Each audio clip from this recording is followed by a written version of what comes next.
সবার কাছে আমি আগে ক্ষমা চেয়ে নিচ্ছি যে আগের ভিডিওটা প্রচুর লং হয়ে যাচ্ছিলো বলে ওই জন্য ওই ঠাকুর নামানো পর্যন্তই শেষ করে দিতে হয়েছিল।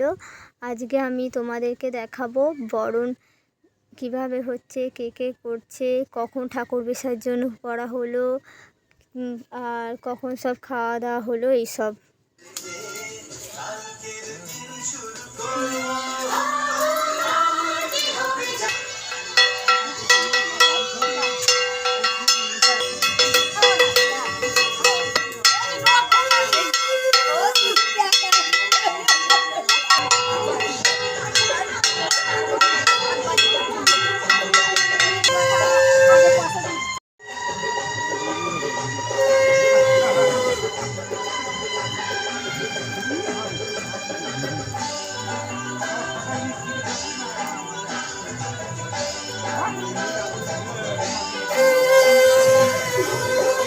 এই যাচ্ছে ঠাকুর বিসর্জন করতে সবাই।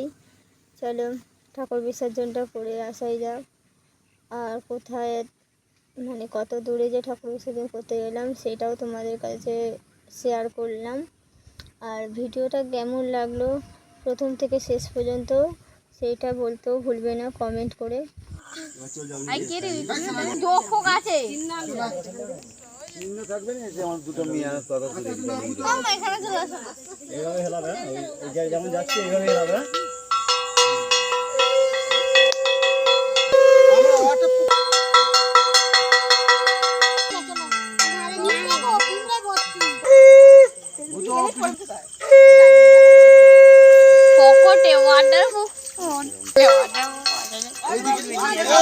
ঠাকুর বিসর্জন হয়ে গেল, এবারে ভোগ খেতে বসে গেছে সবাই মিলে। ভোগের প্রসাদ ছিল খিচুড়ি, পায়েস, ছ্যাঁচড়া, বোঁদে, চাটনি, পাঁপড় আর জল তো আছেই। এসব